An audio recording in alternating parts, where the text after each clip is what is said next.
आज का जो हमारा टॉपिक है भैया, आज का हमारा टॉपिक है आयनिक या वैद्युत संयोजक यौगिक। क्या है हमारा टॉपिक? आयनिक या वैद्युत संयोजक यौगिक। पहले मैं लिखूंगा, उसके बाद में जब तुम आराम से तुम्हें समझाऊंगा, फिर तुम आराम से क्या करोगे? लिखोगे। मैं से क्या करूँ, मैं से थोड़ा सा पहले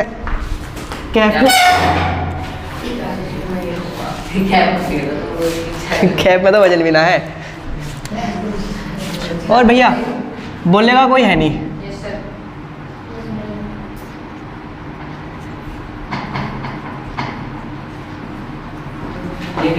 आयनिक ना या वैद्युत, आयनिक या वैद्युत संयोजक।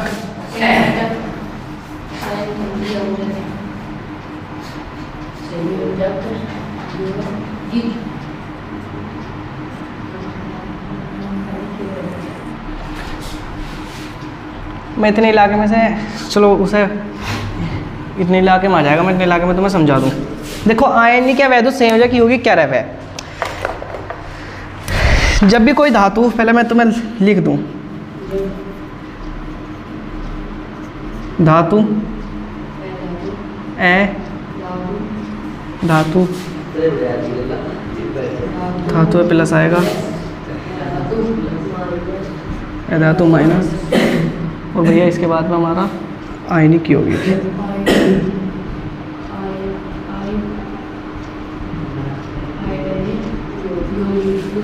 चुप बैठ जा भैया। देखो अभी हमने अब से कई दिन पहले एक चीज़ पढ़ी थी, हमने पढ़ा था आयनिक यौगिक। जब मैं तुम्हें पहला दूसरा चैप्टर पढ़ा रहा था, उसमें मैंने आयनिक यौगिक पढ़ा था। किसी को पता याद है कि आयनिक यौगिक क्या रहे हैं? हाँ, पहले या दूसरे चैप्टर में। आयनिक यौगिक वे रहे हैं जब उन्हें हम तोड़ेंगे या जैसे पानी में घोल लेंगे तो वे आयनों में हमारे टूट जावे। जैसे हमारा NaCl क्या रहे हैं? NaCl, क्योंकि Na पे कैसा चार्ज आवा है? हमारा प्लस वाला चार्ज, और Cl पे कैसा चार्ज आवा है? माइनस। ये वाली चीज़ हम पढ़ के आ चुके। अब हम देखेंगे, हमें पता है कि आयनिक यौगिक रहे हैं NaCl। अब देखेंगे आयनिक यौगिक बने कैसे हैं। तो हमें क्या नाम लग रहा है भैया? उसमें जो हमारा Na रहे वो धातु रहे है, जो Cl रहे वो क्या रहे है? हमारा अधातु रहे है। तो ध्यान रखना, जब भी भैया देखो कोई धातु है, जैसे हमारा क्या है Na सोडियम, और एक मैंने क्या ले ली? एक अधातु में ले ली। अधातु हमारी क्या है? Cl। अब अगर मैं तुमसे बात करूं, हमारा Na कितने नंबर पर आवे? Na कितने नंबर पर आवे? 11। Na हमारा 11वें नंबर पर आवे। इसका परमाणु क्रमांक कितना है? 11। देखो Na का परमाणु क्रमांक कितना भैया? 11। इसका इलेक्ट्रॉनिक विन्यास करेंगे 2 8 1। अंतिम कक्षा में कितने इलेक्ट्रॉन है इसमें? एक इलेक्ट्रॉन है। तो मैं इसका एक इलेक्ट्रॉन इस तरह से दर्शा दूं कि इसमें कितने इलेक्ट्रॉन है भैया? ठीक है। मैं बात करूं Cl की। Cl कितने नंबर पे है भैया हमारा? 17 पे। 2 8 7। इसके अंतिम कक्षा में कितने इलेक्ट्रॉन है हमारे?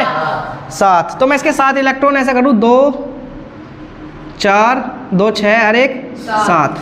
अब तुम बिल्कुल अच्छी तरीके से जानते हो कि हर कोई भी परमाणु अपनी अंतिम कक्षा में 8 इलेक्ट्रॉन करना चाहता है ना? चाहता है। लेकिन मैं बात करूं सोडियम की, सोडियम 8 इलेक्ट्रॉन कर सका अपनी अंतिम कक्षा में? नहीं कर सकता, क्योंकि कितनी आवश्यकता है इसकी?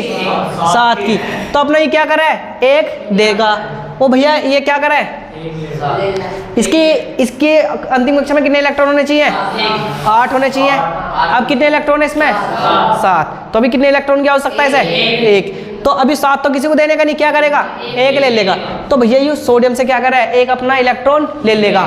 तो जैसे सोडियम इसे 1 इलेक्ट्रॉन देगा, सोडियम 1 इलेक्ट्रॉन देगा, हमें पता है कि जब भी धातु अपना कोई भी इलेक्ट्रॉन ताकती है, उससे प्लस आवे या माइनस आवे?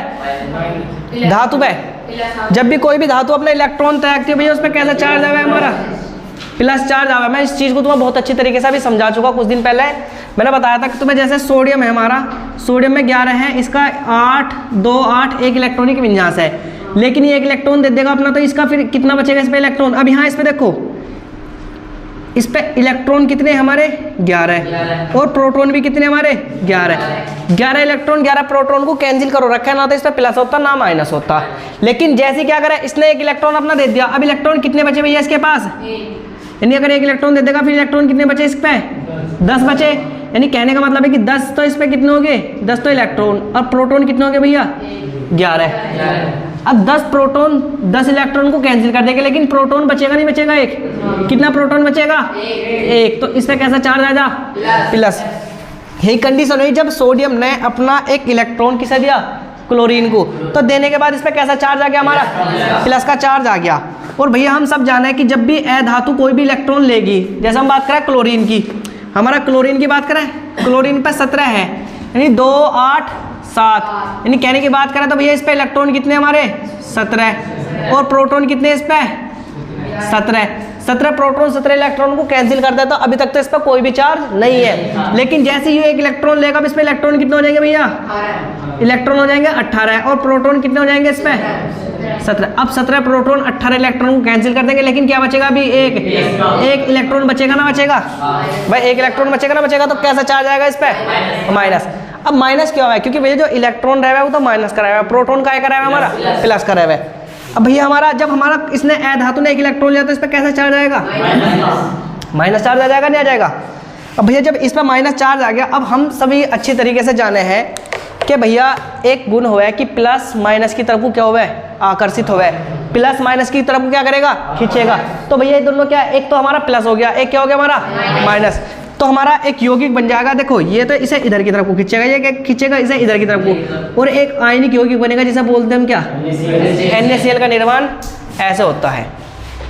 जब भी धातु का परमाणु अधातु के परमाणु के सामने आता है तो इसमें से एक धातु में से एक इलेक्ट्रॉन निकल के किस में आ जावे, अधातु में। तो जब भी अधातु में इलेक्ट्रॉन आएगा, हमें पता है कि धातु इलेक्ट्रॉन तय करेगा तो धातु पे प्लस चार्ज आ जाएगा, और अधातु इलेक्ट्रॉन लेगा तो उस पर कैसा चार्ज आएगा, माइनस। और हमें पता है कि प्लस माइनस को क्या करें, एक दूसरे को अपनी ओर आकर्षित करते हैं, तो क्या हो जाएगा भैया, NaCl हमारा बन जाएगा। ये तो NaCl की बात होगी। अब मैं बात कर रहा हूँ एक और लेवे, जैसे हम लेवे कैल्शियम और यहाँ लेवे ऑक्सीजन, क्या लेवे, कैल्शियम और ऑक्सीजन, इसे मिटो तो भैया, ये तो रफकारी के लिए था। बात करें कैल्शियम, कैल्शियम कितने नंबर पे हमारा, कैल्शियम बात करें, कैल्शियम हमारा भैया 20 नंबर पर आता है शायद, और ऑक्सीजन कितने नंबर पर है भैया हमारा, ऑक्सीजन 8वें पर है। Hydrogen, helium, lithium, beryllium, boron, carbon, nitrogen, oxygen, oxygen 8वें नंबर पर है, कैल्शियम 20वें पे है हमारा। हम इसका इलेक्ट्रॉनिक विन्यास करेंगे तो इसका इलेक्ट्रॉन 2 8 8 2 ऐसे इलेक्ट्रॉनिक विन्यास होगा, 2 और 8 10, 10 8 18, 2 20। इसका इलेक्ट्रॉनिक विन्यास करेंगे तो भैया 2 और 6 के रूप में होगा, कैसे, 2 और 6 के रूप में। इसे कितने इलेक्ट्रॉन की आवश्यकता है, 6 की आवश्यकता है, तो 6 तो किसे ले नहीं सकता, लेकिन इसे कितने आवश्यकता है, 2 की, 2 ये किसी से ले लेगा ना, ले लेगा। अब बात आते हैं इसके पास, हमें पता है कि कैल्शियम के पास कितने इलेक्ट्रॉन है भैया, कैल्शियम के पास 2 इलेक्ट्रॉन है, अंतिम कक्षा में ना है, ऐसे लिख सकता हूँ ना, लिख सकता हूँ मैं बात करूँ इसके पास, ऑक्सीजन के पास अंतिम कक्षा में कितने इलेक्ट्रॉन है, 6 इलेक्ट्रॉन को मैं ऐसे लिख सकता हूँ ना, लिख सकता हूँ। तो अब क्या करेगा, ये अपने 2 इलेक्ट्रॉन किसे दे देगा, इसे देगा नहीं देगा, तो जैसे ही इसे देगा तो भैया इस पे कैसा आ जाएगा, Na2 प्लस के, यानी Na कह रहा वो सॉरी Ca2 प्लस के चार्ज आ जाएंगे, नहीं आ जाएंगे, लेकिन इसने 2 इलेक्ट्रॉन ग्रहण करे होंगे तो इस पे कैसा आ जाएगा, 2 माइनस के आ जाएंगे। अब ये एक दूसरे को क्या करेंगे, अपनी ओर आकर्षित करेंगे, खींचना शुरू कर देंगे, और भैया फिर किसका निर्माण होगा, हमारा CaO का निर्माण हो जाएगा, जिसे क्या क्या बोलते हैं, कैल्शियम ऑक्साइड बोलते हैं। ये यौगिक कैसे बना है, ये यौगिक ऐसा बना है, कुछ समझ में आ रहा ना, आ रहा थोड़ा बहुत समझ में। जब भी धातु का परमाणु अधातु के परमाणु के सामने आता है तो धातु से इलेक्ट्रॉन निकल के किस में चले जावे, अधातु में चले जा, और धातु कैसी हो जा हमारी, प्लस बन जावे, और अधातु कैसी हो जा हमारी, माइनस बन जा। हमें पता है कि प्लस माइनस एक दूसरे को क्या करें, आकर्षित करते हैं, तो भैया हमारा एक आयनिक यौगिक बन जाएगा। समझ में आ गया। ये चीज़ मैं तुम्हें अभी से ये नहीं कई बार पढ़ा दी, पर लेकिन इस तरह से पढ़ा दी कि जब भी धातु का परमाणु यूज, हम सब इस चीज़ को हम सब जाना है कि भैया हमें पता है कि जो धातु है ना, जब भी इलेक्ट्रॉन त्यागता है उस पर कैसा चार्ज आता है हमारा, प्लस आता है, प्लस आता है ना आता। अभी हम धातु है धातु का चैप्टर पढ़ रहे थे ना, पढ़ा था हमने, उसमें पढ़ा था कि धातु क्या करते हैं, धातु इलेक्ट्रॉन त्याग कर क्या बनाती है, धनायन बनाती है, और अधातु इलेक्ट्रॉन ग्रहण करके क्या बनाती है, ऋणायन। धातु ने इलेक्ट्रॉन त्यागे तो इस पर धनायन आया, धनायन का मतलब प्लस आया, अधातु ने इलेक्ट्रॉन ग्रहण करे तो कैसा चार्ज आया, माइनस आया। भैया जितने इलेक्ट्रॉन देगी इस पर इतने ही माइनस चार्ज आएंगे, और ये जितने इलेक्ट्रॉन देगा उस पर इतने ही क्या चार्ज आएंगे, प्लस का चार्ज आएगा। अब जो हमने यहाँ करा ना, बस उसे मैं यहाँ लिख रहा हूँ छोटी सी भाषा में। देखो हमने क्या कर लिखेंगे, जब धातु का परमाणु लिखेंगे, अभी कोई ना लिखे भैया, जब धातु का परमाणु, जब भैया धातु का परमाणु अधातु के, जब धातु का परमाणु अधातु के परमाणु के अरे क्या लिखा जा रहा है, सामने आता है। भाई धातु का परमाणु अधातु के परमाणु के सामने आया नहीं आया? तो धातु से क्या हो जाए, धातु से इलेक्ट्रॉन निकल जाएंगे नहीं निकल जाएंगे? तो धातु से इलेक्ट्रॉन निकलकर कहाँ चले जाएंगे भैया? अधातु में चले जाते हैं। यानी जब धातु का परमाणु अधातु के सामने आता है तो धातु से इलेक्ट्रॉन निकल के कहाँ चले जाएंगे? अधातु में चले जाते हैं। और जब अधातु में गए होंगे तो धातु कैसी बन जाती है हमारी भैया? धातु धनायन बन जाती है, जाती है। वह अधातु कैसी होगी भैया हमारी? अधातु ऋणात्मक नहीं, ऋणायन, क्या बोलते हैं इसे? ऋणायन बन जाती है। अब भैया धातु हमारी कैसी बन गई? धनात्मक। और अधातु कैसी बन गई हमारी? ऋणात्मक बन गई। अब ये दोनों भैया जब इस पे एक प्लस आ गया एक माइनस आ गया तो एक दूसरे को आकर्षित करेंगे ना करेंगी? तो भैया लिखेंगे एक हो जाती है अतः, भैया लिखेंगे अतः ये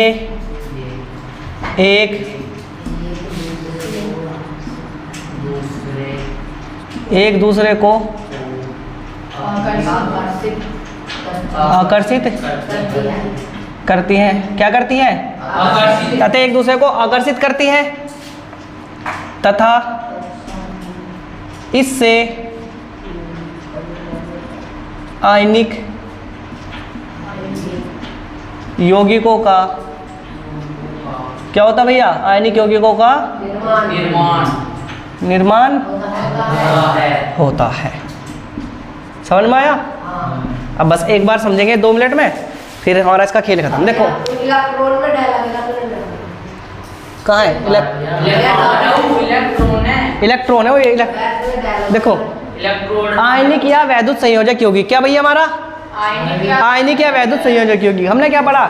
जब भी धातु का परमाणु अधातु के परमाणु के सामने आता है तो धातु से इलेक्ट्रॉन निकलकर किस में चले जाते हैं? अधातु में चला जाते हैं। और जब धातु से इलेक्ट्रॉन निकलकर अधातु में चले जाएंगे तो धातु कैसी हो जाएगी हमारी? प्लस। अधातु कैसी हो जाएगी? माइनस। हमें पता है कि जब ये दोनों एक प्लस हो जाएगा एक माइनस हो जाएगा तो एक दूसरे को क्या करेंगे? अपनी ओर को ये आकर्षित करेंगे। और भैया आकर्षित करने के बाद में किसका निर्माण होगा? NaCl, जिसे हम क्या बोलते हैं? आयनिक यौगिक भी बोलते हैं। इसी तरह से कैल्शियम और ऑक्सीजन का परमाणु बना, कैल्शियम ऑक्साइड बनेगा। जब धातु का परमाणु अधातु के परमाणु के सामने आता है तो धातु के परमाणु से इलेक्ट्रॉन निकलकर किस में चले जाएंगे भैया? अधातु में चले जाएंगे। तो धातु कैसी हो जाएगी हमारी? धनायन। और अधातु कैसी हो जाएगी हमारी? ऋणायन हो जाएगी। और भैया जब ये प्लस और माइनस हो गए तो एक दूसरे को क्या करेंगे? आकर्षित करेंगे। और भैया हमारा एक आयनिक यौगिकों का निर्माण हो जाएगा। अब उतार लो भैया इसे, पहले इसे लिखियो फिर इसके बाद में इसके जैसे करके उदाहरण लिखियो, ठीक है? अब हेडिंग डालेंगे भैया, हमारी हेडिंग आएगी आयनिक यौगिकों के गुण। क्या? आयनिक यौगिकों के गुण। पहले मैं लिखूं फिर आराम से समझेंगे। हेडिंग डालो आयनिक यौगिकों के गुण।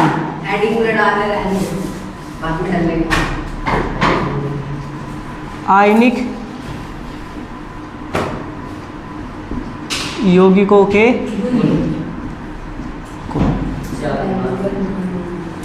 इसमें नंबर 1 करके लिखा जाएगा भैया। हाँ, नंबर 1 करके लिखा जाएगा। सबसे पहले इसमें लिखेंगे हम कि भौतिक अवस्था। तुम ना लिखो बाबू, पहले मैं लिख लूँ। भौतिक अवस्था।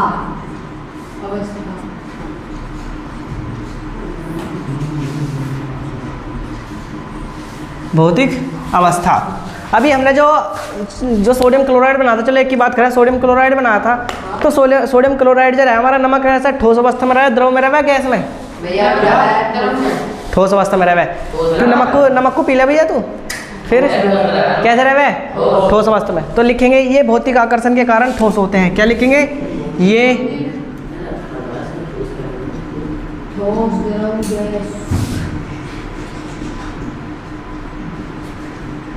ये भौतिक आकर्षण के कारण कैसे भैया? के कारण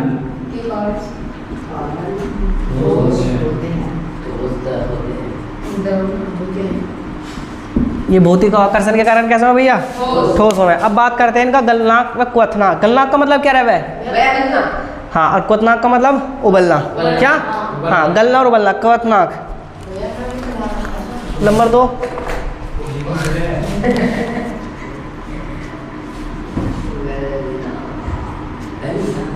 गलनाक व क्वथनाक। देखना, गलनाक का मतलब है गलना और क्वथनाक का मतलब क्या है? उबलना।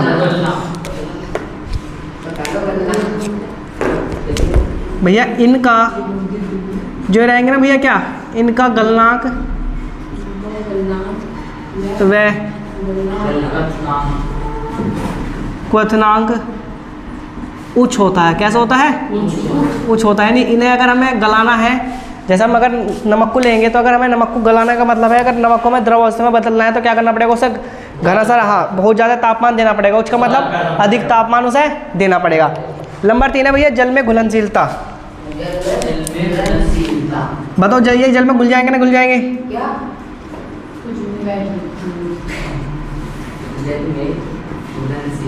जल में घुलनशीलता। नु बताओ, जल में घुलना, घुल जाते हैं ना, घुल जाते हैं? तो लिखेंगे ये जल में क्या है भैया? ये जल में घुल जाते हैं, ये जल में घुलनशील होते हैं। ऐसे लिखेंगे, जल में घुलनशील। ये कैसे होंगे भैया? जल में क्या होंगे हमारे? घुलनशील होंगे। हम नमक को लेंगे आज घर जाके, एक कटोरी में करेंगे, पानी लेंगे, उसे जल में क्या करेंगे? घुल जावे ना, घुल जाता। तो भैया क्या होंगे? जल में क्या हो हमारे? घुलनशील होते हैं। अब बात करें भैया विद्युत चालकता। विद्युत चालकता, विद्युत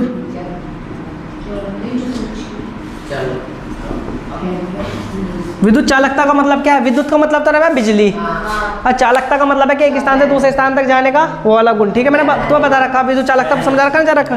हाँ, तो लिखो ठोस अवस्था में, मैं लिख रहा हूँ पहले,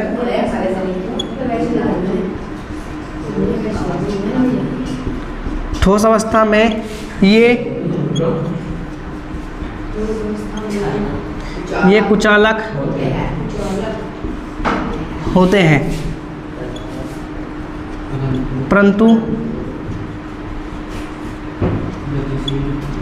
गलित अवस्था में, गलित अवस्था में ये विद्युत धारा के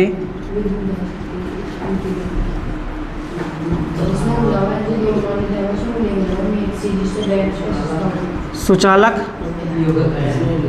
होते हैं। भैया चुप हो जाओ। देखो क्या कही इसने, चौथे पॉइंट ने क्या कही? नंबर 4 है विद्युत चालकता। अगर हम बात करें नमक की, तुम नमक लेना और एक पेज पर रखना, जैसे हमारी कॉपी है, अगर हम इस कॉपी पे नमक को रखेंगे और भैया एक बिजली का तार नमक के इस वाले कोने पे रखेंगे, इस वाले कोने पे रखेंगे, तो उसमें बिजली नहीं दौड़ने की। क्या लिखा है इसमें? ठोस अवस्था में ये क्या होता है? कुचालक। एक तो कुचालक हो, एक सुचालक। कुचालक का मतलब है कि उसमें नहीं दौड़ सकते। सुचालक का मतलब क्या है? दौड़ सकती है। अगर मैं नमक को ठोस अवस्था में लूँगा तो ये नमक क्या रहा है हमारा? कुचालक। इसमें विद्युत धारा नहीं दौड़ सकती। लेकिन अगर हम बात करें क्या भैया, अगर उसको गला दें, गलाने का मतलब है क्या? तो उसमें ले लें उसे, कैसे करें? एक उले में कटोरी लिया और कटोरी में लेने के बाद उसे जल में घोल लो। जब वो जल में घुल जाएगा तो वो क्या हो जाएगा? आयनों में टूट जाएगा। तो ठोस अवस्था में क्या रहेगा? विद्युत धारा का कुचालक होगा, उसमें विद्युत धारा नहीं प्रवाहित हो सकती। किस दिन टाइम लगेगा तो मैं तुम्हें वाला प्रैक्टिकल करके दिखाऊंगा। ठीक है, ये वाला प्रैक्टिकल करके दिखाऊंगा। ठोस अवस्था में क्या होते हैं हमारे? कुचालक होते हैं। लेकिन अगर मैं क्या कर दूं इन्हें गलित अवस्था में, गलित अवस्था का मतलब है मैं एक कटोरी लूँ और कटोरी में नमक को घोल दूँ। ऐसा करें, इधर देखो हमने लिया एक, क्या लिया? बीकर। वो बीकर में मैंने क्या करा? NaCl डाला और साथ में क्या डाला? H2। हमने इसे डाला तो इसमें डालने के बाद भैया हमारा काय में टूट जाएगा। एक तो Na+ में टूट जाएगा, वो Cl काय में टूट जाएगा, माइनस में टूट जाएगा। और जब Na+ और Cl माइनस में टूटेगा तो भैया क्या होगी? इनमें करंट बहना शुरू हो जाएगा। क्या हो जाएगा? करंट बहना शुरू हो जाएगा। अब तुम कहोगे भैया अगर जल में डाल देंगे, जल में तो वैसे भी करंट बह जाए, लेकिन जल में अगर हम बात करें शुद्ध जल की, जो हम जल पीवे ना वो हमारा शुद्ध जल नहीं होता। अगर हम शुद्ध जल की बात करें तो शुद्ध जल में बिजली नहीं बहती। हमें कौन सा जल लेंगे? हम यहाँ शुद्ध जल लेंगे। मैंने इकट्ठा करके रख रखा है, एक दिन प्रैक्टिकल करेंगे। हम शुद्ध जल लेंगे और शुद्ध जल में क्या करेंगे? बिजली दौड़ाएंगे, तो उसमें बिजली नहीं बह सकती। लेकिन अशुद्ध जल, जैसा हमारा पीने वाला जल रहा है, वही कैसा रहा है? अशुद्ध का मतलब है कि ऐसे नहीं कि हम उसे पीकर मर जाएंगे, उसमें कैल्शियम मैग्नीशियम बहुत सारे क्या रहे हैं, आयन उपस्थित रहे हैं, उसके कारण क्या होगा, उसमें बिजली दौड़ जाएगी। लेकिन अगर शुद्ध जल की बात करें, शुद्ध जल का मतलब है क्या, तो जब बरसात होवे, 1-1.5 घंटा बरसात होवे, उसका जल इकट्ठा कर जब 1 घंटा बारिश हो जाएगी, तो जो भी हमारे वायुमंडल में जो भी गंदगी है, धूल मिट्टी के कण है, वे सब क्या हो जाएंगे, वे सब नीचे बैठ जाएंगे। और उसके बाद जो पानी आवेगा, उसे पानी को इकट्ठा करके देखो, उसमें बिजली नहीं दौड़ने की। लेकिन अगर और भी देखना तो भैया जो डॉक्टर वाला स्टील हुआ है ना, इंजेक्शनों में निकला है डिस्टी वाटर है नहीं, वो क्या सर है, शुद्ध वाटर है, उससे करके देखना कभी। तो सुनो बाबू, 1 मिनट रुक जाओ। अब क्या होगा इसमें, जैसे हम इसे घोल लेंगे तो क्या होगा, Na+Cl- में टूट जाएगा, और जो इसमें बिजली दौड़, अगर हम दोनों तरफ तार डालेंगे तो फिर क्या होगा, इसमें करंट बहना शुरू कर देगा। तो ये कह रहा था कि भैया ये ठोस अवस्था में तो क्या होते हैं, कुचालक होते हैं। परंतु अगर मैंने गलित अवस्था में, गलित अवस्था का मतलब है क्या, तो मैंने जल में घोल के तोड़ दूं। अगर मैंने जल में धर के भी ना तोड़ूं ना, एक उसमें प्लेट में या किसी ऐसी चीज़ में नमक लो जो लोहे की ना हो, या जिसमें विद्युत धारा ना बहती हो, और उसे काय के नीचे रखो, उसे आग के ऊपर रखो, और उसका नाम होगा, इसमें से NaCl क्या हो जाएगा, NaCl गलना शुरू हो जाएगा। और जब गलना शुरू हो जाएगा ना, तो फिर भी क्या हो जाएगी, उसमें विद्युत धारा बहनी शुरू हो जाएगी। तो मैंने क्या लिखा, परंतु गलित अवस्था में क्या, तो मैंने जल में घेर ले, ये क्या करें, इन्हें गला दे। गलाने का मतलब है तापमान देकर क्या करना, इन्हें तोड़ दे। तो फिर क्या हो जाएगी, इसमें विद्युत धारा क्या हो जाएगी भैया, विद्युत धारा के सुचालक होते हैं। और सुचालक का मतलब क्या है, इसमें विद्युत धारा बहने लगती। एक बार उस मतलब भौतिक अवस्था, ये भौतिक आकर्षण के कारण कैसे होते हैं, ठोस होते हैं। हम सभी को पता है कैसे होंगे भैया, ये ठोस होते हैं। नंबर 2 गलनांक में क्वथनांक। इनका गलनांक में क्वथनांक कैसा होता है, उच्च होता है। नहीं, अगर हमें इन्हें गलाने हैं, इन्हें तोड़ना है, तो इन्हें क्या अधिक तापमान देना पड़ेगा। नंबर 3 जल में तो घुलनशील होंगे, हम नमक को डालेंगे जल में घुल जाएगा, डालते ही। नंबर 4 है विद्युत चालकता, ये ठोस अवस्था में तो कुचालक होंगे, लेकिन जैसे मैंने गलाऊंगा या पानी में घोल लूंगा तो क्या हो जाएंगे, फिर ये सुचालक है। इसका मतलब है कि इनमें बिजली बहना शुरू हो जाएगी। आएगा समझ में, उतार लो जल्दी से।